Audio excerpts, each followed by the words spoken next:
Welcome to the Deep Dive. Today we're looking at a figure who is, really, a walking paradox. Yeah. He's etched into history as Marcus Aurelius Antoninus. The philosopher emperor. Exactly. The man who wrote Meditations, which, it's still on bestseller lists. It's this incredible guide to resilience and duty that people are reading right now. And yet, if you look at his actual reign, 19 years, from 161 to 180 AD, it was just relentless, brutal crisis, one after another. You read his philosophy and you picture this quiet, contemplative man in a library. Right, surrounded by scrolls. But the reality was he spent most of his time as emperor on the freezing, bloody frontier along the Danube River. Battling Germanic tribes, trying to manage a very unreliable co-emperor, and desperately trying to hold the empire together during a plague that just devastated everything. The tension there is just immense. He's known as the last of the five good emperors, the final ruler of that Antonine dynasty. Yeah. And his death. It's often cited as the literal end of the Pax Romana, that 200-year stretch of relative peace and stability that started with Augustus. It ends with him. It's the end of an era. And it's not just us looking back and saying that. Ancient historians felt it in real time. Cassius Dio, writing not long after, was just profoundly sad about it. He has that famous line, doesn't he? He does. He said that with Marcus's death, the history of Rome descended from a kingdom of gold to one of iron and rust. You can't get much more definitive than that. We're looking at a true turning point. So for this deep dive, we have to talk about the sources because they are tricky. And that's really part of the mission here, wrestling with this record. It really is. We have the Historia Augusta, which has all these later biographies of the emperors. And it's full of colorful details, very specific stories. But you have to treat it with extreme caution. Extreme. It was probably written much, much later than it claims by maybe just one author pretending to be multiple writers. So it sensationalizes things. Oh, absolutely. It sensationalizes, it fabricates material, especially as you get into this period, the later 2nd century. So we have to fact check it constantly. Which is why the personal material we have for Marcus is just so incredibly valuable. It's a goldmine. We have these two amazing windows into his mind. First, there's the surviving correspondence he had with his tutor, Fronto. And that gives us a look at his youth, his education, his intellectual struggles. And then, of course, the big one, Meditations, which is just raw, unfiltered philosophical combat with himself. So our mission today is really to unpack that struggle. How does this incredibly thoughtful, deeply sensitive, duty-bound man handle military logistics, financial collapse, and the death of millions? We want to see how that philosophical foundation, how it survived, or maybe how it was twisted and changed by the unbelievable pressures of being emperor. Okay, let's get into it. Let's start at the beginning, with the path that took this privileged Roman kid and put him in line for the throne. So Marcus Aurelius is born Marcus Annius Catilius Severus. That's in 121 AD, right here in Rome. And you said it before, his start in life was anything but humble. Oh, not at all. He was born into the absolute elite of the elite. But it's important to understand the kind of wealth he had. It wasn't just old aristocratic land. It was commercial wealth. Massive commercial wealth. His mother, Domitia Lucilla Minor, she owned some of the most profitable brickworks just outside of Rome. And you have to think about what that means. Rome is constantly building. Constantly. Aqueducts, temples, apartment blocks, repairs. So if you control the supply of brick, which is the primary building material, you control enormous wealth and, a ton of political leverage. It also gave him a real sense of place in the city. He had this beautiful villa on the Caelian Hill. The Horti Domitia Calvili, he called it Mycelian. And you get the sense he really loved it there. It's such a contrast to the cold imperial palaces he'd have to live in later. He always seemed to prefer that earlier, quieter life. But that life gets completely turned on its head by the politics of the day, specifically the Roman obsession with succession through adoption, not just hoping your biological son turns out okay. It really was like an intricate game of chess. Yeah. The Emperor Hadrian, he doesn't have a biological heir he thinks is suitable. So first, he chooses a man named Aelius Caesar. Right, but then Aelius dies suddenly in 138 AD, and Hadrian himself is fading, so he has to make another move fast. And this final move is what really locks in that entire stable period of the Antonines. It's a masterstroke. He chooses Antoninus Pius, who was Marcus's uncle by marriage.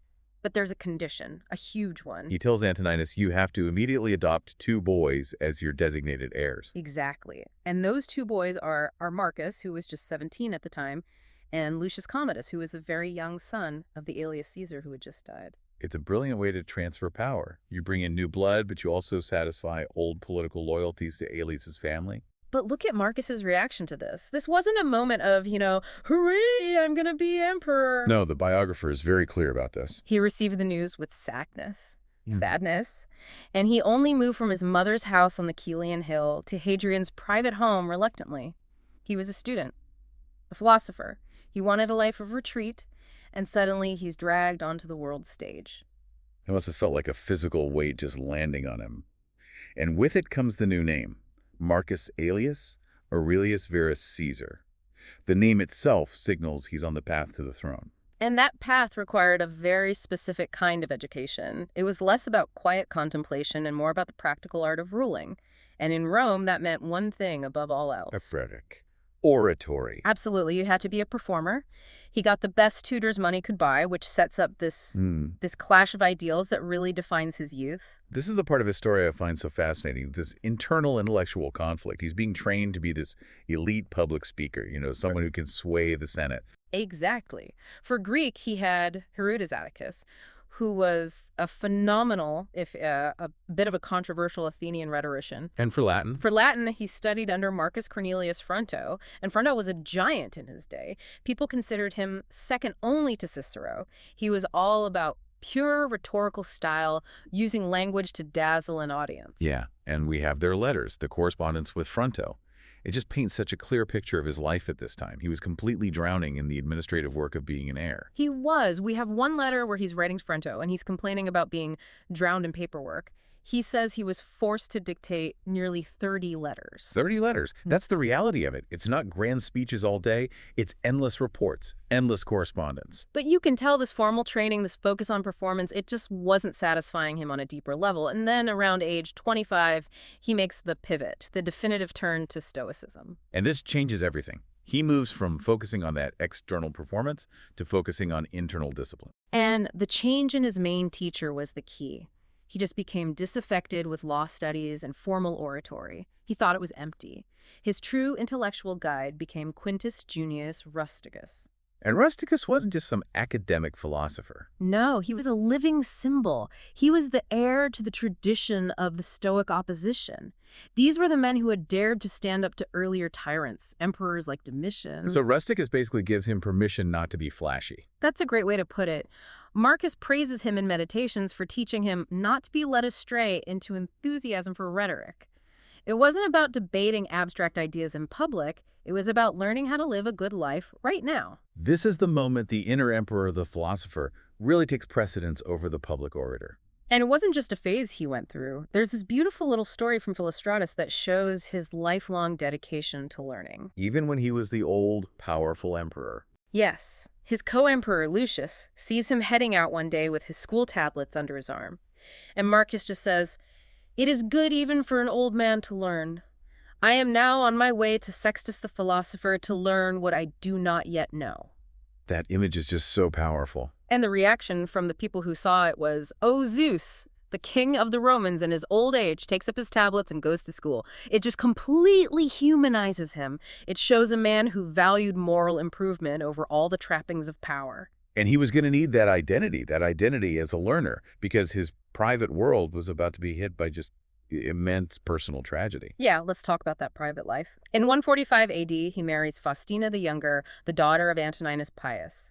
Their marriage lasts 30 years, but it was filled with just tremendous, unrelenting loss. The numbers are devastating. Faustina gave birth to at least 13 children. At least 13, including 2 sets of twins. And we have these heartbreaking details from the sources about their deaths. We know 2 twin sons were born around 149 AD, Titus Aurelius Antoninus and Tiberius Aurelius.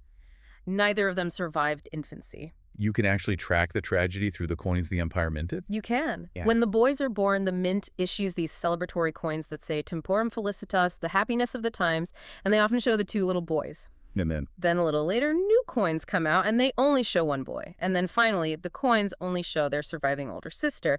It's a family tragedy playing out in public metal. And they lost other children over and over again. Another son, Tiberius and Aelius Antoninus, died young too. You try to imagine enduring that level of grief year after year. And watching the promise of succession just fade away with each child. These are illnesses that all the power and wealth in the empire couldn't cure. For him, Stoic philosophy wasn't some academic exercise. It was the tool he was using to survive this personal furnace. And this is where that philosophy meets the raw, horrible reality of being a parent who loses a child. He gives us the definitive Stoic response to this kind of loss, right, in Meditations. He tells himself essentially not to pray for the impossible. He needs to pray for the moral strength to accept what's inevitable. He writes, "One man prays, 'How I may not lose my little child, but you must pray, how I may not be afraid to lose him.'" So it's about shifting your focus from controlling the world to controlling your reaction to it. Precisely. He consciously applies these philosophical concepts. He quotes from the Iliad, where children are compared to leaves scattered by the wind. He's using these ideas to rationalize and dissipate his own sorrow. It's a remarkable level of attempted emotional control. He was forging that mental resilience, that internal discipline that he was going to desperately need when he finally took the throne, and the scale of death went from personal to imperial. So that focus on duty and equanimity, equanimitas, which was the final password of his predecessor, Antoninus Pius, that's what guides Marcus onto the throne in 161 AD. It is, and the very first major decision he makes is, while it's politically novel and it's hugely significant, he insists on sharing power. Even though he didn't have to. The Senate was ready to make him the sole emperor. Absolutely. Legally, he was the sole heir, but he was driven by this sense of obligation to his adopted family and also, I think, as some sources suggest, a deep reluctance to hold absolute power by himself, a kind of horror, a terror of being emperor. So he insists that his adopted brother, Lucius Verus, receive equal imperial powers. Right. So for the very first time in Roman history, you have two emperors, two men at the same time, holding the titles of Imperator, Augustus, and full tribunician power. But we should be careful not to mistake this for, a true 50-50 partnership. No, you're right. The sources make it pretty clear that while it was a legal reality, it wasn't a true sharing of authority. Marcus had greater auctoritas, that's moral and political authority. He was older, he'd been consul more times. And crucially, he alone held the sacred office of Pontifex Maximus, the chief priest of Rome. That was a huge deal. So the biographer puts it very plainly. Verus obeyed Marcus as a lieutenant obeys a co-consul. It's a de facto hierarchy. It's just disguised as a partnership. But partnership or not, the first thing any new emperor had to do was secure the loyalty of the army. And that meant a massive payout. The price of power was immediate, and it was astronomical. Yes. The Praetorian Guard, that's the elite force stationed right in Rome, they demanded a huge donativum, a loyalty bonus. Marcus and Lucius paid them 20,000 sesterces per man. 20,000. To put that in context for you, a regular legionary soldier at the time earned about 1,200 sesterces a year. So this bonus was roughly 17 years of a legionary's base pay, paid out immediately to every single member of the Guard in Rome. It's an unbelievably expensive insurance policy. It is. And that level of spending immediately shows you how shaky the finances of this Golden Empire actually were. To cover this huge unbudgeted bonus, Marcus had to do something that was, well, deeply problematic. He had to devalue the currency. This is such a critical detail. He lowered the silver purity of the main Roman coin, the denarius, from 83.5% down to 79%. It doesn't sound like much, that little drop. But what does it actually mean for the ordinary Roman on the street? It's basically a hidden tax on the entire population. By putting less silver in each coin, the imperial mint can stretch its silver supply and make more coins to pay the soldiers. But it reduces the real intrinsic value of every coin already out there. It fuels inflation. It absolutely fuels inflation. If you're a farmer selling your grain, the coins you get in return are worth less than they were yesterday. So right away, you see this tension between Marcus's philosophical ideal of honest government and the dirty, pragmatic need to pay the army to keep them loyal. So the Golden Age is already built on some fiscal instability right from the very start. And then, of course, nature decides to pile on. The Felicitas Temporum, the happiness of the times, it didn't even last 6 months. In late 161 or early 162, the Tiber River flooded. A massive flood. Massive. Yeah. It inundated all the low-lying parts of Rome. It destroyed the crops in the fields outside the city, drowned livestock. It caused an immediate famine. The new emperors had to spend all their energy just managing relief efforts and food distribution. It was a sign of things to come. Their reign was going to be defined by crisis management. And before they could even catch their breath from that, the outside world strikes. The Parthian War breaks out in 161 AD, and it forces Rome into a massive foreign war that's going to last for 5 years. And the provocation was clear. It was direct. Vologases V of Parthia, he invades the Roman client kingdom of Armenia, kicks out the Roman-backed king, and puts his own guy on the throne. Rome just cannot let that stand. No way. But their initial response was a total unmitigated disaster. And it really showed how unready the Roman military was. And that disaster involves one of the most bizarre and frankly embarrassing stories of the entire reign. It involves a con man prophet. It's a spectacular failure. The governor of Cappadocia, a man named Severianus, he's sent in with a legion, but he's disastrously overconfident. And why? Because he'd fallen under the spell of this traveling prophet, a guy named Alexander of Abenotesis. And Alexander tells him, go on in, there'll be an easy victory. Pretty much. So Severianus charges in. He's immediately trapped by the much larger Parthian army at a place called Elegia. He commits suicide, and his entire legion is just massacred. The whole thing took 3 days. 3 days. It was a humiliation on a scale Rome hadn't seen in decades. And this must have been a huge wake-up call for Marcus, who had spent 23 years with Antoninus in Rome and had basically no real military experience. It showed him he had to take this threat with the utmost seriousness. The immediate result was a massive reallocation of military resources. He had to pull 3 full legions, plus all these detachments from the Danubian frontier, and send them all east. Which is a crucial detail, because that weakens the northern border. It's what sets the stage for the catastrophic Germanic invasions that come later. Exactly. And this is where we see the logic of the dual emperorship at work. The strategic decision is made to send Lucius Verus east to command the war in person. What was the thinking there? Well, the official reason was that Lucius was stronger, healthier, better suited for military life. The unofficial reason, according to the biographer, was maybe to get him out of Rome and curb his, let's say, his debaucheries by exposing him to the terror of war. And Marcus the philosopher, he's the one who has to stay in Rome. The source says the city demanded the presence of an emperor. So the roles are set. The Stoic holds down the fragile heart of the empire, while the more volatile brother goes to the war front. And Lucius. Well, he quickly confirmed everyone's worst fears about his character. He did. While the actual campaign was raging, Lucius basically settles into the city of Antioch and the nearby resort town of Daphne, and he's just criticized relentlessly for his behavior. Gambling, right. Gambling, dicing all night, surrounding himself with actors and musicians.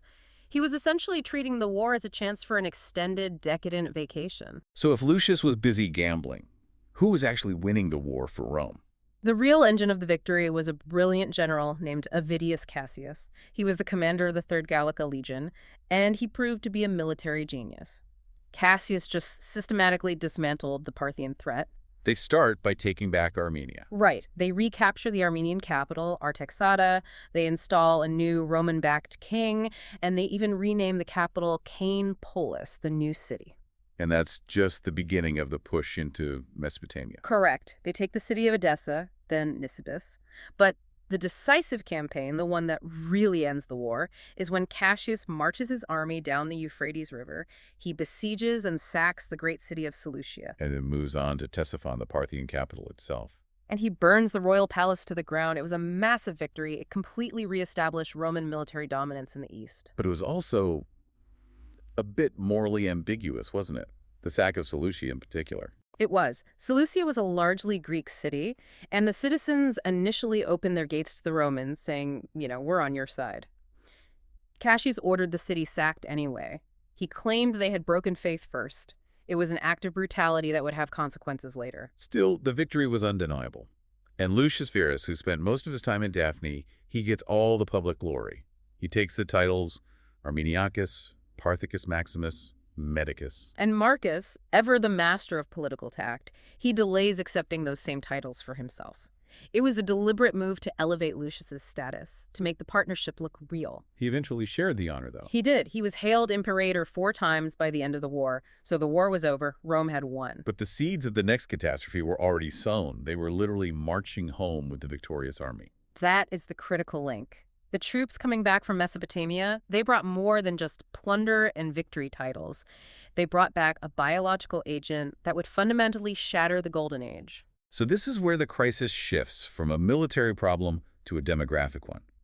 We go straight from the success of the Parthian War into the horror of the Antonine Plague. which historians now widely believe was a major smallpox epidemic. And it started in Mesopotamia.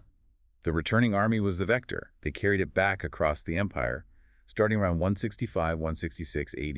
And this wasn't a local outbreak. This was a continental catastrophe.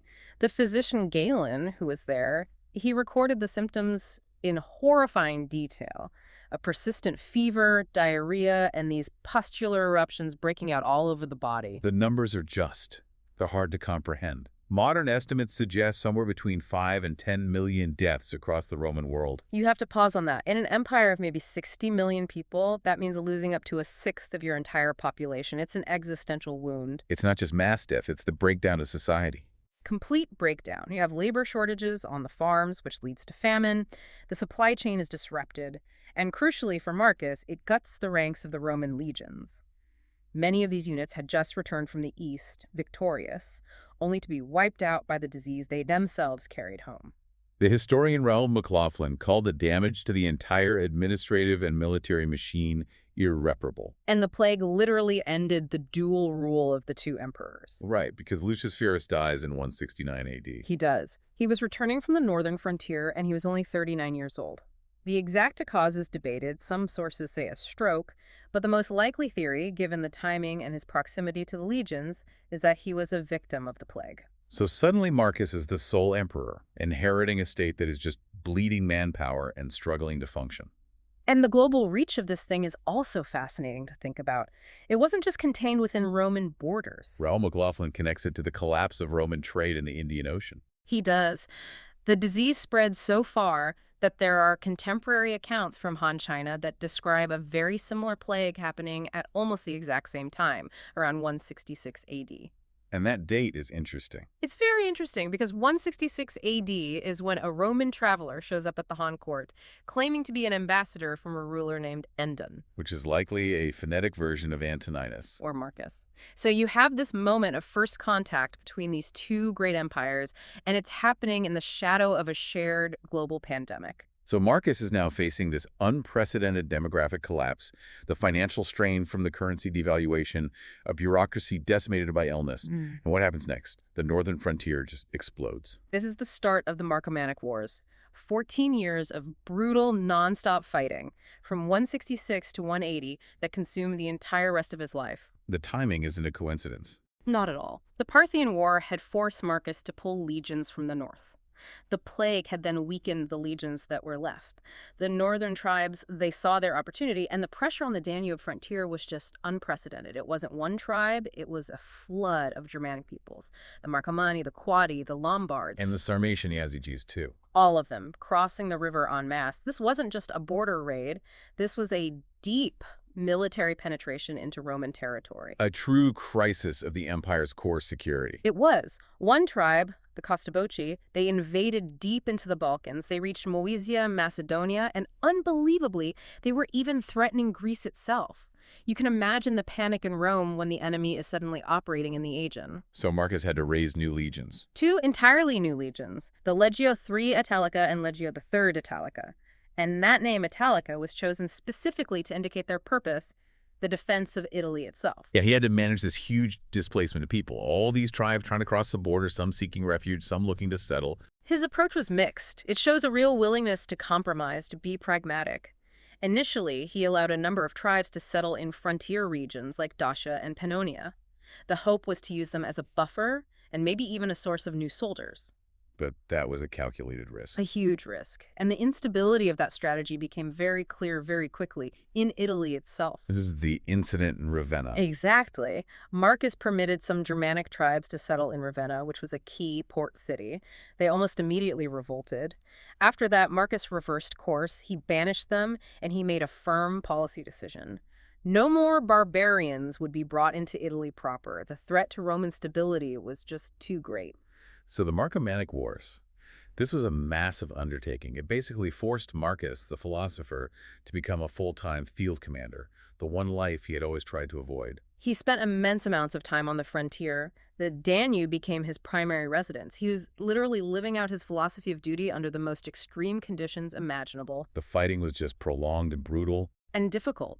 You're fighting these highly mobile, decentralized tribal armies in very tough terrain, often in winter. The famous rain miracle, where the army was saved from dehydration, it shows you just how desperate the situation could get. And despite this constant draining war, Marcus's ambition was actually enormous. Yeah. He didn't just want to contain the threat. No, he wanted to push the border forward and create a permanent security buffer for the empire. His final plan was monumental. The new provinces? The new provinces of Sarmatia and Marcomannia. This would have meant annexing huge swaths of what is now the Czech Republic, Slovakia, and Hungary. It was a massive expansionist vision, all aimed at creating a truly secure, defensible border. But that project gets cut short, first by the revolt of his best general, Avidius Cassius. And then by his own death. The Cassius revolt is this fascinating hiccup in the middle of a huge foreign war. Cassius, the general who won the Parthian War, was now in charge of all the legions in the east. And in 175 AD, a rumor starts that Marcus is dying. Right. And Cassius uses that rumor to proclaim himself emperor. It's the constant risk of the Roman system. Your most successful general is also your biggest potential threat. So Marcus has to pause this vital northern campaign and prepare to march east to fight a civil war. How did he react to this ultimate betrayal? According to the sources, he was remarkably restrained, even charitable.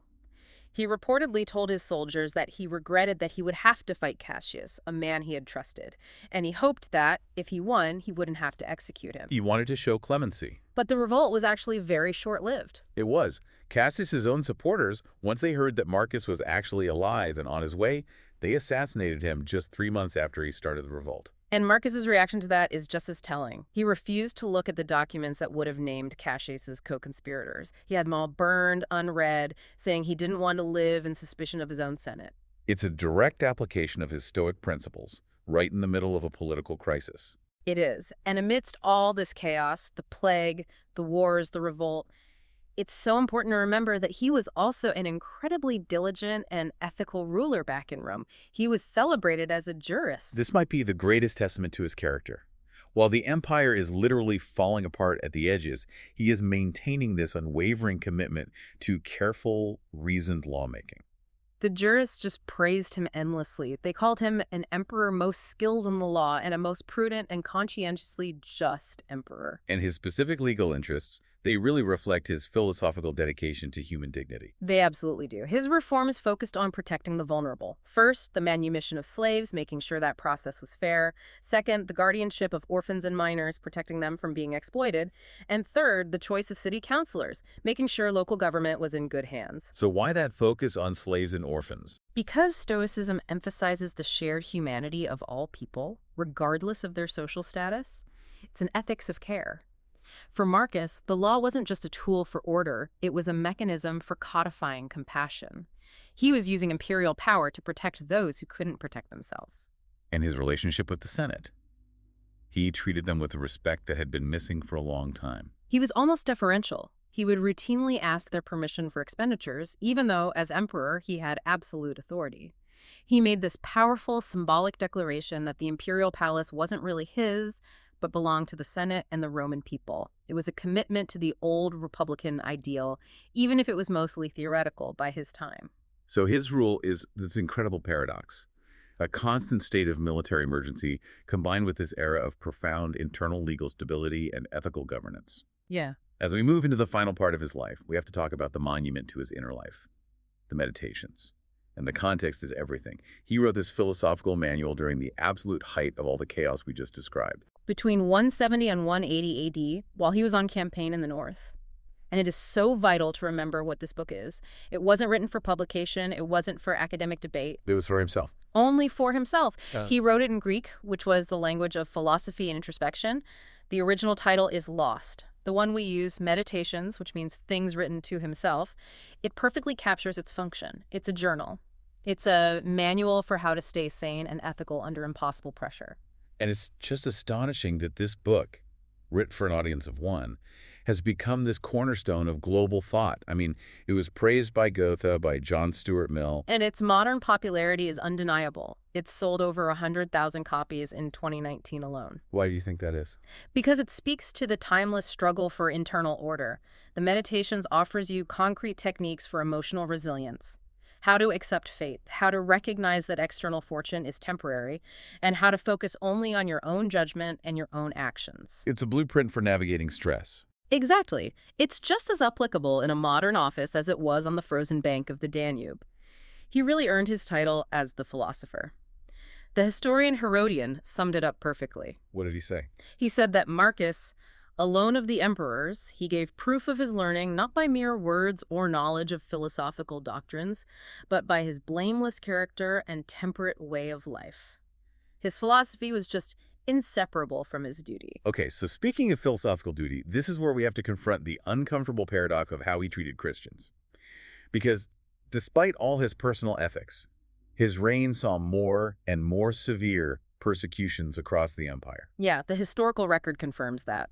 The persecution in Lugdunum, which is modern Lyon, in 177 AD was particularly brutal. Now, historians debate Marcus's direct personal role in this. He might have just been letting existing laws run their course. He might have, just allowing standing laws against unregistered cults to be enforced. But the fact remains, a philosophical emperor presided over the suffering of this new religious minority. And his only direct mention of Christians in Meditations is, well, it's less about their theology and more a pointed philosophical critique of how they face death. It's a stunning insight into the Stoic mind. He criticizes what he sees as their theatrical approach to martyrdom. For Marcus, your readiness for death had to come from inner judgment, from rational preparation. What the Stoics called practical wisdom. Right, and he saw the Christians' eagerness to die as just stubborn opposition. Obstinatio. For him, they lacked that Stoic dignity, that detached acceptance of the natural order. They were dying for the wrong reason. So the Stoic faces death with quiet resignation. But he saw the Christian martyr as putting on a show. A performative spectacle, exactly, lacking any genuine philosophical grounding. And this clash of narratives is perfectly captured in the story of the rain miracle during the Marcomannic Wars. It's a brilliant example of how history gets warped by different perspectives. Tell us about that. So around 172 AD, during a desperate moment in the campaign, the Roman army is trapped, they're out of water, they're about to be wiped out, and then a sudden, massive downpour saves them. A miracle. A miracle. And the later Christian sources, specifically this inauthentic letter, supposedly from Marcus to the Senate, they credit the miracle entirely to the prayers of Christian soldiers in the Roman army. So the Christians claim their God saved the emperor. But what do the contemporary non-Christian sources say? The historian Cassius Dio, writing not long after, he attributes the exact same miracle to a completely different source. An Egyptian magician named Harnuphis, who is traveling with the legions. So who is right? The point isn't who was right. The point is that the exact same historical event was immediately absorbed and reinterpreted by these competing groups to validate their own beliefs. Marcus, the emperor, just became a symbol that all sides used for their own ends. And his life of relentless duty finally comes to an end on campaign. He dies on March 17th, 180 AD. He was 58 years old. He was probably in Vindobona, modern Vienna, or maybe Sirmium, preparing for the final phase of the wars. He was immediately deified by the Senate. The empire had lost its stabilizing force. But the last and most debated decision of his life was the succession. This is the one historians have argued over for centuries. Marcus breaks that successful pattern of adoptive succession. He names his biological son Commodus as his heir. And Commodus had already been made co-emperor, sharing the title of Augustus back in 177. This was only the second non-adoptive succession since the very beginning of the empire. It seems to contradict every principle of prudence that Marcus upheld. It's the tragic flaw of the philosopher king. Cassius Dio saw this as the precise moment of failure. This is when he says Rome descended from a kingdom of gold to one of iron and rust, because Commodus's behavior quickly devolved into tyranny and neglect. So why? If Marcus was the wisest of men, why would he risk the entire empire on an heir who was, at best, unstable? Well, the modern historical defense of Marcus is based on pragmatic necessity, not a failure of judgment. As Michael Grant points out, rejecting Commodus at that point would have been incredibly destabilizing. Because he had already been named Caesar and Augustus. He had military loyalty. Exactly. To push him aside and choose someone else would have been a direct provocation. It would have almost certainly triggered a brutal civil war, the kind of war that defined future successions. So he was caught. He was caught between his philosophical duty to the state, which says choose the best man, and his duty to his family, and the pragmatic desire to avoid immediate bloody conflict. He chose stability over competence, probably hoping Commodus would mature into the role. It was a choice rooted in duty, but it failed. It failed, but it was a calculated risk to avoid civil war. And you can see the weight of that choice and the weight of his entire reign immortalized in the monuments he left behind. The equestrian statue of Marcus Aurelius is a crucial piece of evidence. It's the only Roman equestrian bronze statue to survive from the classical era. Right, and only because medieval Christians thought it was the Christian Emperor Constantine. But look at the details. The horse is restless. It suggests he's on campaign. Marcus's gesture is one of clemency, his hand outstretched to a defeated enemy. But his face. Art historians always point to his face. It is marked by this deep, weary expression. It reflects the stress of constant warfare. It's a monument to duty, not to triumph. And his column in Rome, which was finished after his death, it's like a visual autobiography of those Marcomannic Wars. Just like Trajan's column, it has this continuous spiral of carved reliefs. But unlike Trajan's column, which is all about overwhelming success, Marcus's column is starker. Sometimes it's brutal. It memorializes the intense, grinding military pressure he faced every single day. It is a monument to struggle and endurance. So we've traced the life of Marcus Aurelius, a man of deep contemplation, dedicated to Stoicism, to the idea of equanimitas, who was forced to spend his entire reign managing one devastating external crisis after another. The Parthian War, the financial crisis, the Antonine Plague, the grueling Marcomannic Wars. He was a philosopher who was just utterly unable to escape the reality of the battlefield. His life is really a masterclass in applying ancient philosophy to modern problems of chaos and grief. He used his personal journal, Meditations, not to escape reality, but as a practical tool to help him show up every day and do his duty.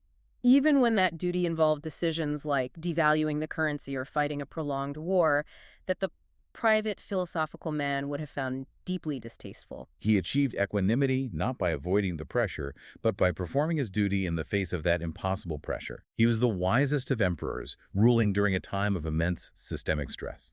And that really brings us to the final provocative thought we want to leave with you. How much agency does a ruler, even one who embodies the ideal of rational virtue, truly have over the course of history? Marcus Aurelius was powerless to stop the collapse of the Pax Romana. It wasn't ended by his failings, it was ended by these overwhelming external forces, plague, war, and the done. Well, the caprice of fate embodied in his own son. So did his commitment to familial duty, his decision to anoint Commodus, ultimately override his higher philosophical duty to the state?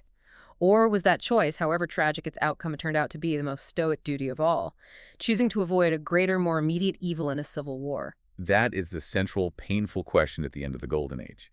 And it's something for you to consider long after we finish this deep dive.